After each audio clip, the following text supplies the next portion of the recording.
Today is Wednesday, January 22nd, and we have a lot of news to cover here in the world of politics. This is Political Update. From Atlanta News First, I'm Tim Darnell. Thanks for joining us.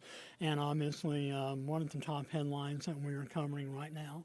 Earlier this week, Donald Trump was inaugurated as the 47th President of the United States. The Republican White House nominee and now President Donald Trump mounted a political comeback unlike really any that we've seen in recent American history, becoming the 47th President of the United States, the very first president since the late 19th century to serve two non-consecutive terms, and the impact of his presidency, and really only a little over 48 hours old, is being felt throughout the nation. First of all, we're going to look at this package from our CBS national news correspondents in Washington covering the inauguration and the very first executive orders issued by newly elected, newly inaugurated President Donald Trump. I, Donald John Trump, do solemnly swear. President Donald Trump U.S. Capitol building. The 78-year-old is the oldest president to take the oath of office. His vice president, J.D. Vance, became one of the youngest vice presidents ever.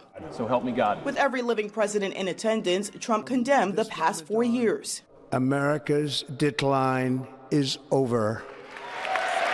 And promised to usher in a new golden age of America by drastically remaking government. I will declare a national emergency at our southern border. We will tariff and tax foreign countries to enrich our citizens. Following the inauguration, there was a peaceful transfer of power, traditions that did not take place 4 years ago when a defiant Trump departed Washington early. The frigid temperatures outside forced inauguration events inside. The last time that happened was President Ronald Reagan's second inauguration in 1985. 20,000 supporters watched the event and inaugural parade inside a Washington, D.C. arena. The families of several Israeli hostages held by Hamas were also in attendance. So I'm going to go right over to here, and I'm going to sign in front of you. Is that okay? Good. The president then signed a flurry of executive orders, reversing 78 Biden-era policies and withdrawing from the Paris Climate Treaty. Later, from the Oval Office, he declared a national emergency at the southern border and signed an executive order attempting to end birthright citizenship. He also pardoned approximately 1,500 January 6 defendants, including the former leader of the Proud Boys, Enrique Tarrio. What they've done to these people is outrageous. The Department of Prisons has been ordered to immediately release them, and many supporters gathered Monday outside a D.C. jail. Erica Brown, CBS News, Washington. Now, one of the executive actions that President Donald Trump took, really only hours into his presidency, was the relieving of her duties from the President's Export Council, former Atlanta Mayor Keisha Lance Bottoms. Now, Keisha Lance Bottoms was a one-term Atlanta mayor, chose not to run for re-election. That opened the door for current Atlanta Mayor Andre Dickens to run for office and assume the position of Atlanta mayor. Keisha Lance Bottoms was a key member of former President Joe Biden's re-election campaign that was ultimately suspended last year after his debate performance here in Atlanta. She had been serving as a member of the President's Export Council, but Donald Trump, by executive order and by a post that he made early on the morning of Tuesday, announced Keisha Lance Bottoms' firing from her White House position. Now, that prompted a retort from the former Atlanta mayor, who said that she had already submitted her resignation in early January and that it had already taken effect on January 20th. So there's an interesting back and forth exchange on social media between the new President of the United States and former Atlanta Mayor Keisha Lance Bottoms. In any event, she was one of the individuals who was fired by President Donald Trump in a flurry of executive actions and orders that the 47th president took immediately after his inauguration. One of the bills that could soon appear on President Donald Trump's desk is the Laken Riley Act.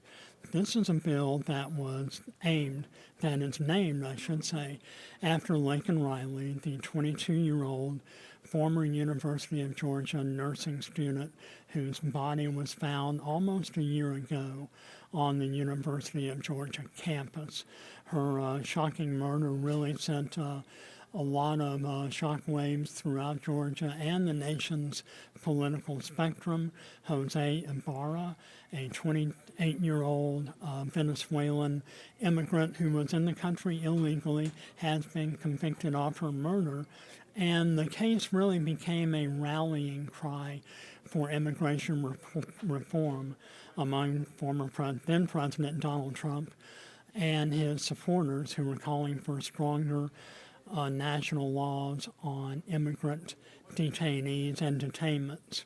The Laken Riley Act was adopted by the U.S. House of Representatives a couple of weeks ago, and earlier this week it was adopted by the U.S. Senate, along with a lot of bipartisan support, including the votes of Georgia's two Democratic U.S. Senators, Raphael Warnock and Jon Ossoff. Sarah Hammond from Atlanta News First has this report on the Senate's passage of the Laken Riley Act. When an illegal immigrant in Athens, her death became a flashpoint in the conversation surrounding immigration in the 2024 election. And just hours after President Donald Trump took office, the bill in her name passed through the U.S. Senate. Undocumented immigrant Jose Ibarra is currently serving a life sentence after an Athens Clark County judge found him guilty of killing Laken Riley in February of last year. Now, almost 1 year later, the bill in her name aimed at cracking down on immigration passed through the U.S. Senate. Georgia Representative Mike Collins initially introduced the Laken Riley Act in the House. These criminals, they have invaded our country. And as they commit these low-level crimes, they just get more emboldened. And they try something more and something bigger to the point where you get to what happened to Laken Riley. The legislation would require federal officials to arrest undocumented immigrants who commit certain crimes related to theft and would mandate they are detained until they're removed from the country. It would also allow states to bring civil actions against federal officials who refuse to enforce immigration law. Georgia's two senators, Raphael Warnock and Jon Ossoff, are among the 12 Democrats who backed the legislation as a revised version goes back to the House for a vote. In a statement, Warnock says it's not the bill he would have written, but he believes Georgians want to see this pass. And throughout his campaign and Monday's inauguration, President Donald Trump spoke extensively about immigration.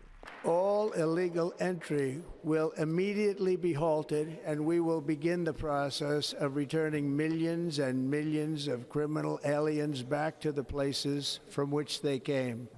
The House is set to vote on the bill tomorrow. At the state capitol, Sarah Hammond for Atlanta News First. That was our own Sarah Hammond bringing you the latest on the Laken Riley Act. Today is Wednesday, January 22nd, I should say, and we are anticipating that the U.S. House will be holding a vote sometime later today on the Laken Riley Act. If that happens, it will become among, if not the first piece of legislation coming out of the new Congress to land on President Donald Trump's desk for what we presume will be his signature. We'd also like to call your attention to all of our podcasts on Atlanta News First. One of our most popular and most downloaded recent podcasts is an interview that we did with Emily Smith, who is an adjunct professor of law at Emory University. We have already had almost 5,000 downloads from that podcast entitled Laken Riley Act being debated in the Senate, and it's available wherever you get your podcast or download your favorite podcasts, be it Apple, Amazon, Spotify, or your favorite podcasting platform. The Laken Riley Act also has the support of Governor Brian Kemp, who has been a strong advocate for immigration reform throughout his first term of as governor and now entering into his second and final term. Our own Doug Reardon had a one-on-one interview with the outgoing Republican governor, who is making the recruitment of international businesses and international foreign trips a centerpiece of his plans to further develop Georgia as a capital for international business. Here's Doug Reardon's report.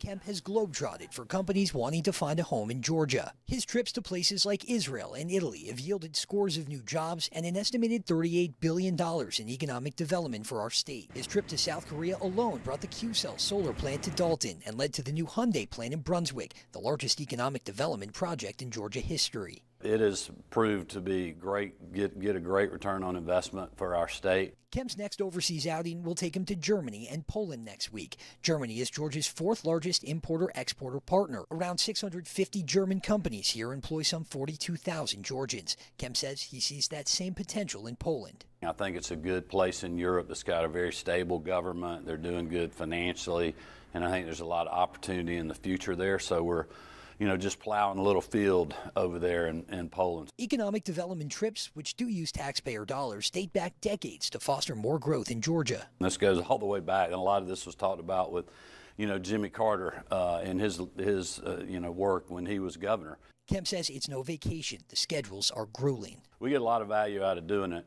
And, if anybody ever wants to go with us, it is a brutal schedule. It is definitely no junket. We are working every day, and really teaches the world that we're an international state, that Atlanta's an international city, and, we're welcoming that business, that job creation, and the investments in our state. Doug Reardon, Atlanta News First. That was Doug Reardon reporting on Governor Brian Kemp's really focus on recruiting international business. The governor is taking a number of overseas trips to encourage international companies to come and do business here in the Peach State.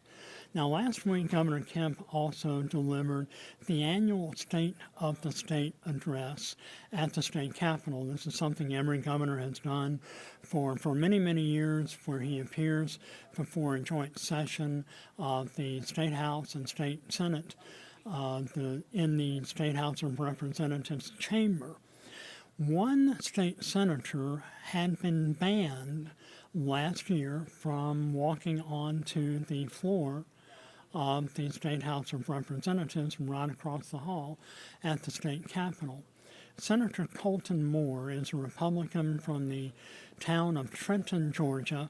Last year, he made some derogatory comments when the Senate, again in 2024, was considering a resolution that would have named a building on the campus of the North Georgia College in honor of the late David Ralston.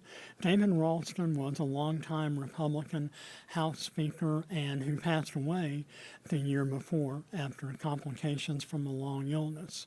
Colton Moore went on the floor of the state Senate last year, made a lot of derogatory comments about the late House Speaker, and that resulted in current Georgia House Speaker John Burns, David Ralston's successor, it really resulted in John Burns passing a measure that prohibited Colton Moore, State Senator Colton Moore, from walking onto the floor of the House chamber. Colton Moore attempted to do this very act during last week's Governor Kemp's State of the State address, and that resulted in his rather dramatic arrest at the hands of 4 or 5 Georgia State troopers.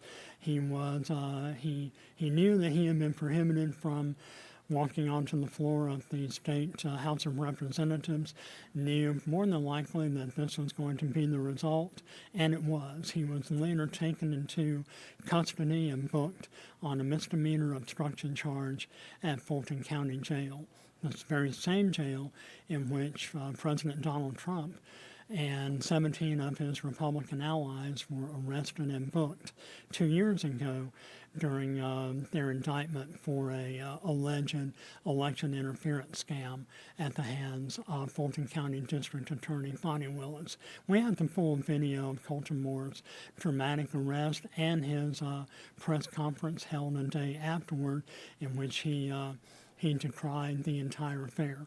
But we have that entire coverage for you on Atlanta News First and AtlantaNewsFirst.com.